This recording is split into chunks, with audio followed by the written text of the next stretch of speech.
Multicultural Melbourne frequently tops the list of the world's most livable cities.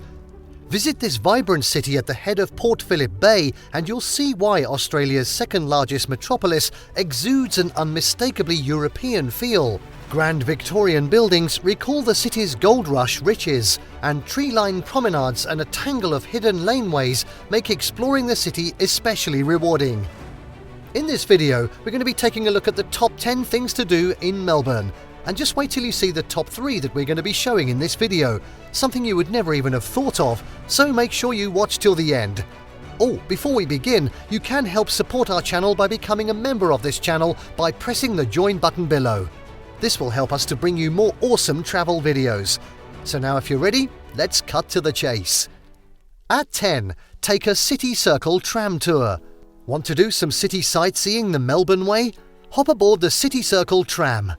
Melbourne is famous for its trams, and the City Circle tram is a free and easy way of seeing the top sights in the CBD and Docklands. Accompanied by a commentary, the hop-on, hop-off heritage tram passes many of the grand historic buildings, including Parliament House, the Old Treasury Building, Princess Theatre and the Windsor Hotel. Plus you can hop off at major attractions like Federation Square. The trams run every 12 minutes and take about 50 minutes to complete the entire loop. You can hop on the tram at any stop along the City Circle route 7 days a week, except Christmas Day and Good Friday.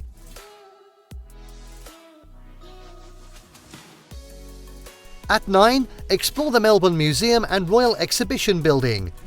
A short tram ride from the CBD, the Melbourne Museum is surrounded by beautiful gardens and parkland.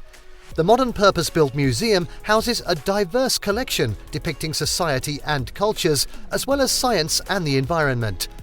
Highlights include Bunjalaka Aboriginal Cultural Centre, the Far Lap exhibit about Australia's greatest racehorse, and the Children's Gallery, a series of hands-on activities designed to stimulate and engage youngsters.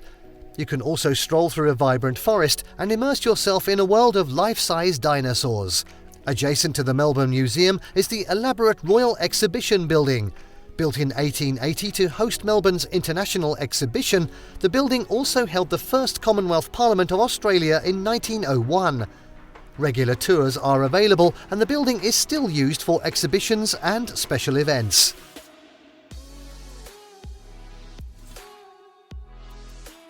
At 8, attend a performance at Arts Centre Melbourne.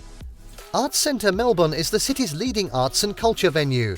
Easily recognisable by its spire, it sits on the banks of the Yarra River near Southbank and is a wonderful place to attend a performance of theatre, dance, music, comedy and more. Arts Centre Melbourne incorporates a range of state-of-the-art theatres and spaces. These include the State Theatre, home to the Australian Ballet and Opera Australia, the 884-seat Playhouse, the more intimate Fairfax Studio, and Hamer Hall, the premier performance space for the revered Melbourne Symphony Orchestra. A short stroll away, you can attend an outdoor concert at the Sydney Maya Music Bowl in the King's Domain Gardens. Planning a pre-show dinner? Cafe Vic serves up seasonal contemporary cuisine as well as snacks throughout the day. While you're here, stop by the Australian Music Vault. The free exhibition here tells the story of Australian contemporary music.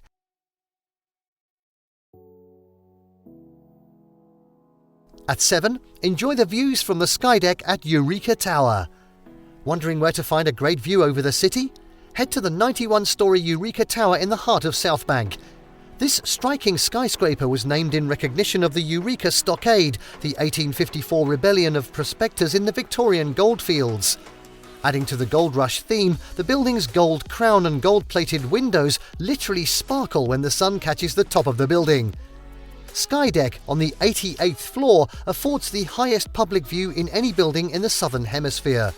For even more thrills, head out onto The Edge, a glass cube that slides out 3 meters from the building for vertigo-free visitors. The insider's tip though, arrive at sunset to see spectacular views over the city during the day and night when the lights twinkle as the sun slips slowly beneath the horizon.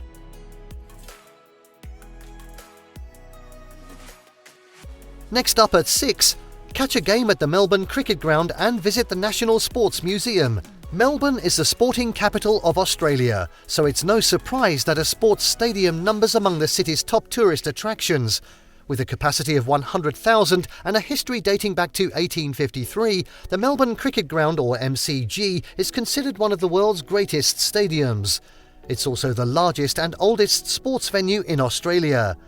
As the main stadium for the 1956 Olympic Games and 2006 Commonwealth Games, the birthplace of Test cricket and the home of Australian rules football, daily tours take visitors for a trip down a memory lane of great moments in sporting history and incorporate the National Sports Museum, including the Australian Gallery of Sport and Olympic Museum. You can also catch a game of cricket in summer or football during winter. Directly opposite the MCG is Melbourne Park, home of the Australian Open tennis tournament, held every January. You can hire a tennis court and many concerts are held here during the year, but not at the same time, you understand.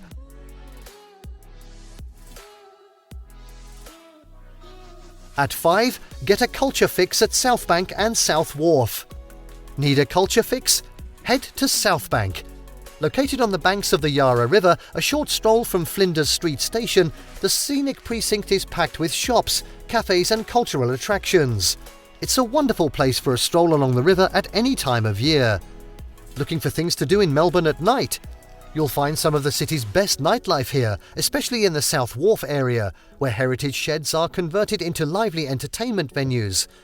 It's an evocative space after dark when the city lights ignite and reflect off the river. Southbank also hosts enticing alfresco cafes, restaurants and live entertainment, and the many festivals held here throughout the year amp up the vibe. If shopping is high on your list of things to do, you'll find an excellent arts and crafts market here every Sunday. Plus you can splurge at chic designer boutiques or grab a bargain at DFO South Wharf factory outlet stores. Feel like catching a show? The Malthouse Theatre presents everything from musical theatre, dance, drama and comedy to contemporary opera and cabaret. Or catch a performance by the Melbourne Theatre Company at Southbank Theatre. Southbank is also home to Arts Centre Melbourne, the city's major performance venue. While you're here, keep a lookout for the public art, like the Traveller's steel sculptures along Sandridge Bridge and the Queen Bee gracing the side of the landmark Eureka Tower. Looking for things to do in Southbank with kids? Climb aboard Polly Woodside in South Wharf, one of the country's last surviving 19th century tall ships.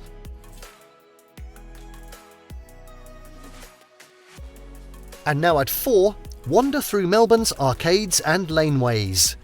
Wandering the labyrinth of lanes and alleyways is one of the most popular things to do in Melbourne. Head to the area around Flinders, Collins and Bourke Streets to see elegant, interesting and quirky Melbourne at its best. For high-end shopping, one of the most popular places to visit in Melbourne is the magnificent Block Arcade in Collins Street. With its mosaic floor, period details and boutique shops, this is the place where late 19th century gentry promenaded, coining the phrase, doing the block. You'll find everything here from Haig's chocolates and vintage jewellery to designer fashion, gifts and cafes. It's also worth lining up for a morning or afternoon tea at the Hopetoun Tea Rooms. This Melbourne icon dates back to 1892 and is the only original shop still in the arcade today. Cosy cafes beckon from the tangle of back streets. Save time to order a coffee, pull up a chair and people watch for a while. It's a favourite Melbourne pastime. The opulent Royal Arcade is Melbourne's oldest arcade, and Flinders and De Graves lanes are also well worth exploring. Want to make sure you hit all the hotspots? Several companies run sightseeing walking tours of the lanes and alleyways.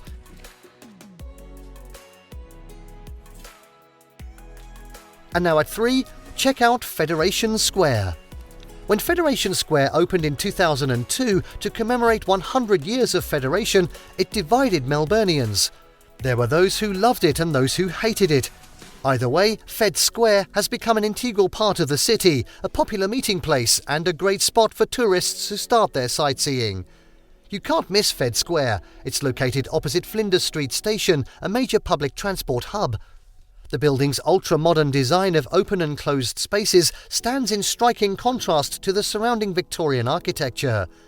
Live entertainment lures locals and tourists here. With more than 2,000 events annually, you can always find a performance or festival to enjoy in the central outdoor performance space and intimate indoor venues. And you'll find plenty of cafes and restaurants here too. Museums and galleries are another highlight of visiting Federation Square. The Ian Potter Centre, NGV Australia, is dedicated to Australian art. The Australian Centre for the Moving Image hosts fascinating interactive exhibits on screen culture, film, TV, videos and art. And the Koola Heritage Trust displays art, photographs and artefacts from the Koori Aboriginal people who hail from parts of Victoria and New South Wales.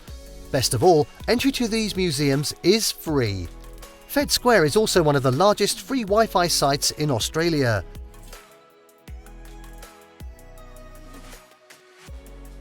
At 2. Find inspiration at the National Gallery of Victoria. Melbourne is famous for its culture, and the National Gallery of Victoria is the jewel in the crown.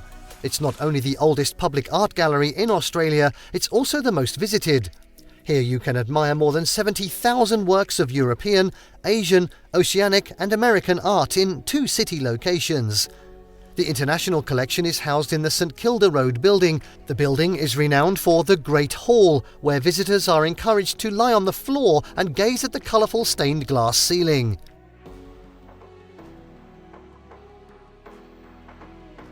And finally, at number 1, relax at the Royal Botanic Gardens.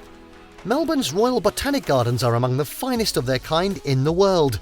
Established in 1846, the gardens encompass 2 locations, Melbourne and Cranbourne. The Melbourne Gardens lie in the heart of green parkland extending south of the Yarra River, about 2 kilometres from the CBD. Covering an area of 38 hectares, they are home to more than 10,000 plant species from around the globe, including many rare specimens. Highlights include the Ian Potter Foundation Children's Garden, designed to encourage the next generation of gardeners, and the Fern Gully Health and Wellbeing Garden, a tranquil spot to escape from the hustle and bustle of the city. The Aboriginal Heritage Walk explores the rich heritage of Indigenous Australians. In summer, live theatre is a highlight of the gardens, and a moonlight cinema is set up under the stars.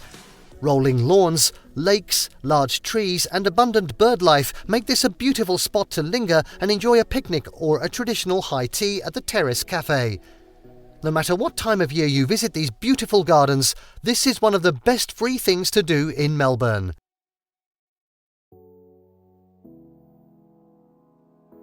And there you have a top 10 list of things to do in Melbourne. Did you like what you saw? Let us know in the comments down below. Share this video with your Aussie-loving friends and don't forget to subscribe to our channel for more fantastic travel guides. See you next time, mate.